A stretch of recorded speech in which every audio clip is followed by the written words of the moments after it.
In November 2020, the Chicago drill rapper King Von, sometimes referred to as the rap's first serial killer, was shot and killed in Atlanta, Georgia. Von's demise was the result of a shootout sparked from Von himself knocking out LA rapper Quando Rondo outside a club. However, next to Quando Rondo stood his childhood friend, Lil Tim, and in an act of either revenge or self-defense, Lil Tim fired countless shots, eventually killing Von. Now, this video is not about this brawl. If you're interested in its full context, I highly recommend Trapper Ross's video on the topic. This video, however, is about the rift that was created in the rap industry the day rap lost King Von. Review of a deadly shooting where an off-duty City of Atlanta police officer fired shots. On Trinity Avenue, and tonight at least 3 people are dead. CBS 46's Armel Lyon. This shootout might seem in one sense habitual, something here on the news and forget the next day, but it alone created a rift in the rap industry bigger than Von and Quando themselves. To see why, know that King Von was signed to fellow Chicago rapper Lil Durk and Quando is signed to NBA Youngboy. After the incident, all DSPs, including Spotify, Apple Music and so on, decided to effectively blackball anyone related to Quando and by connection blackball anyone related to Youngboy. They most likely took this stance for one, because Durk is a liked figure, and two, because Von was the victim in the situation. For artists, this meant pick a side, a sentiment shared by 21 Savage. I feel like he didn't get that much. I don't feel like he's like everybody in the industry with him type shit. You know what I mean? But he's still doing crazy shit. Yeah, but that's because everybody, you know why the f that shit like that. What you mean? Like, you know, it's damn near size. Oh, okay. You got him and Quando. And a lot of niggas fuck with Durk, so a lot of niggas ain't gonna fuck with Youngboy shit because they fuck with Durk. So you would have to pick a side, like say you was an artist? Hell yeah. As a result, Youngboy and anyone affiliated were more or less isolated, but despite the lack of support, both artists Durk and Youngboy pulled numbers they've never seen before. All because fans wanted to see and hear what's new with the escalating feud. Meanwhile, this war was waging on airwaves and social media. Other artists jumped in, most notably 6ix9ine. Von rest in piss. I don't got cat rap, nigga. Everything I rap about, I really did. That's why I went down in the Fed. You think King Von thirsty? I think King Von thirsty. Look, yo, drink that. Hold up, you might be confused about what a known government cooperator does in a deadly feud between Chicago and Baton Rouge. The answer is in one word: selfish. 6ix9ine is in the grand scheme of things unrelated to this conflict, but is himself blackballed and has been ever since he cooperated. He saw this beef as an opportunity for one to stay relevant and second gain some allies.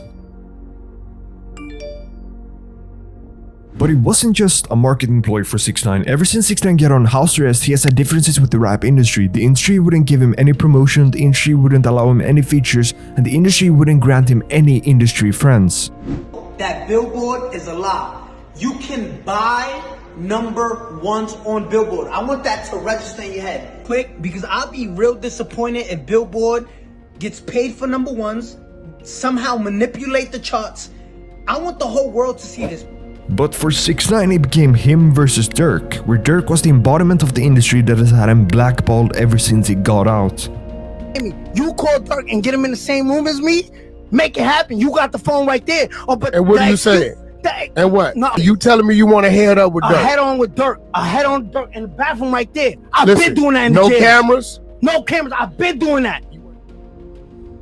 A few months after the shooting, 6ix9ine could be seen sporting Lil Tim's mugshot taken after the King Von shooting as his profile picture on Clubhouse. A short time after, there were rumors going around that Lil Tim had hopped on one of 6ix9ine's upcoming songs. The feature quickly became a point of discussion because Lil Tim had yet to properly address the shooting. In addition, 6ix9ine had been speaking recklessly on Durk and Von, often demanding Durk to slide for Von and even creating the King Von shooting on Instagram. Needless to say, the song became an anticipated murder anthem in hopes it would break the internet. As soon as the world heard of the upcoming feature, everyone, fans, DSPs, record labels, essentially everyone went at Lil Tim. Not because he was about to release the most disrespectful record ever, but because he was seen with the government cooperator 6ix9ine. He was later seen on Instagram denouncing the feature and swore that it didn't exist. At the same time, 6ix9ine started releasing footage proving that the feature was in fact real. You don't see me in that video. Them your people in that video. That's your family, guys. That's your people, cuz. You know them yo people and they flashing money with that man. That's not me. You tripping. He came down for me, but I wasn't in it. 6ix9ine can be seen pulling up himself to the trenches in Savannah, Georgia, Lil Tim's hometown, which itself is insane. 6ix9ine is seen playing dice with Lil Tim's friends. You got, man. Hold on, you put show how much you got, Where's that? Cold fat thing got. Cold fat. Go to the bank. Where's fat? We got some of that shit though. We got some of that shit from me. No, look, this is what we doing, man. They put me on camera. Oh, I'm about to stop. I get you. And to top it all off, footage of 6ix9ine and Lil Tim in the studio together recording the song.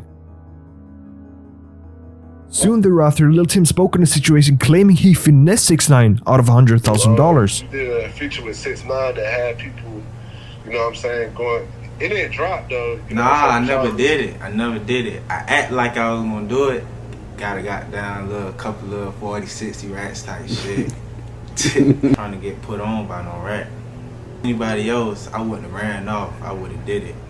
The interviewer never really pushed him on his response. If you're going to finesse someone, why not just take the $100,000 and never record the song? Lil Tim took the effort to host 6ix9ine in his hood in Savannah, Georgia, record the song with him, and even keep it under wraps all until the rumors started going around. With this in mind, it seems to me that Tim was about to have the song cleared, but eventually chose not to, only because of the backlash from the industry.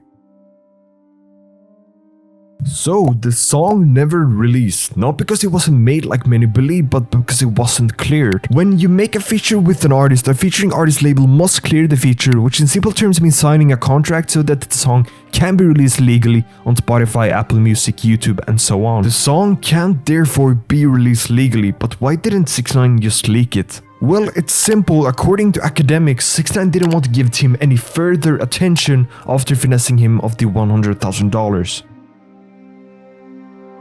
On the 21st of August 2023, Lil Tim eventually dropped the song, where he spoke on the shooting, right after he was acquitted of murder by self-defense. The song got a bad reception. It flopped, and honestly a far cry from the anticipated murder anthem 6ix9ine had cooked up with Tim. But the story doesn't end with Lil Tim. A few months after the public back and forth between Tim and 6ix9ine, DJ Academics interviewed Youngboy on Clubhouse, where Youngboy claimed out of nowhere that he would actually be open to do a feature with 6ix9ine. From there on, 6ix9ine had his goals on another demon to collab with, NBA Youngboy. I'll reach out. I'll do a song with 6ix9ine before I do a song with whatever he put that nigga. Yeah. The industry paid for that, man. The industry could suck my dick. I ain't got shit. I ain't got nothing against him. That shit ain't got nothing to do with me. I wasn't in this situation. After they be talking, don't know what they'd do if they was in this situation. What the f had to do with me or anybody else? I said, don't even put that in the air. That nigga hit me and told about like, yo, how much time need to do the song? Shit, you can hit you. I have a conversation with him. I just told you I ain't got nothing to do with all that shit. His business don't concern my business. Judging from the interview, it sounded like Youngboy was down for a feature with or without compensation just to screw with the industry. A while after, however, Youngboy demanded $1 million for the feature. They came back and they said, Wack 100 knows it's true too. They said it takes $1 million for 6ix9ine to clear the feature. Nigga, you do the song with him. Which, if you're not familiar with the going rates, is insane. Most high-end features go for almost $250k. Even with that excessive price tag, 6ix9ine was ready to put it down for that feature. That was $1 million? 6ix9ine was down to pay the $1 million. But you gotta consider it's not just about the song itself. However great the hypothetical song would be, from a financial point of view, spending $1 million is again insane. But for 6ix9ine, it was the fact that it was a feature from an A-list respected rapper. Not so much a song, but a cosign. If you think about it, it makes sense, because if he's able to score a feature with a big artist, he can score more features with other artists. And more than a cosign, it was meant for an opportunity for 6ix9ine to align himself with Youngboy's camp, which he's tried and tried again to do ever since the Atlanta shooting. So, 6ix9ine sent a few songs over to hopefully have one return with that revered Youngboy feature. But he sent songs over where 6ix9ine spat his usual flow about shooting and robbing. Then 6ix9ine, Wack, and Youngboy all got on the phone together, and 6ix9ine was actually convinced to break out of his mold and make a pain song. I turned in 5 songs. NBA hit me and said, Wack, I'm not with none of this gangster shit he talking about. We ain't get the on the phone and get him on the phone. He said, hey, look, nigga, all that shoot 'em up, bang, bang shit. I want a pain song, nigga. What was going through your mind when you was looking at 47? What was going through your mind when you heard that nigga on that recording telling your bitch what you was doing in your bitch? What was going through your mind, nigga? You heard that it was them that kidnapped you, robbed you, and sold you your shit back. What was going through your mind before you made the decision to get on that stand? Nigga, I want to hear that kind of shit. I ain't fucking with it. And 6ix9ine came back and delivered. Then things got quiet. Eventually, it was revealed that the cost of the feature had doubled from $1 million to $2 million, which is nothing less than out of this world when comparing costs of features. 6ix9ine swore he was getting a song from Youngboy. And they're like, yo, Ed, no, he'll do it, but he need $2 million. Shit. The sudden price hike is not because of Youngboy. Youngboy was down to do the feature, and according to some sources already did. But according to Wack 100, 6ix9ine's manager who was responsible for getting the feature done, the feature never happened because Wack was stopped in his tracks by one of his elders, Birdman, an industry legend. It's unclear to this day why Birdman had the feature cancelled. And that didn't happen because Youngboy didn't have the stomach for it? No. Had nothing to do with Youngboy. I got a call from one of my elders who I respect, who asked me, to go another way. Really? In short, we lost out on a real murder anthem with 6ix9ine in the mix. Love or hate 6ix9ine, you can't deny that it would be an interesting listen, and honestly even more interesting how the industry would respond. A possible feature with either Lil Tim or NBA Youngboy would likely feature absurd and disrespectful lyrics aimed at King Von and Durk, and an equally absurd amount of views, but instead, we got neither.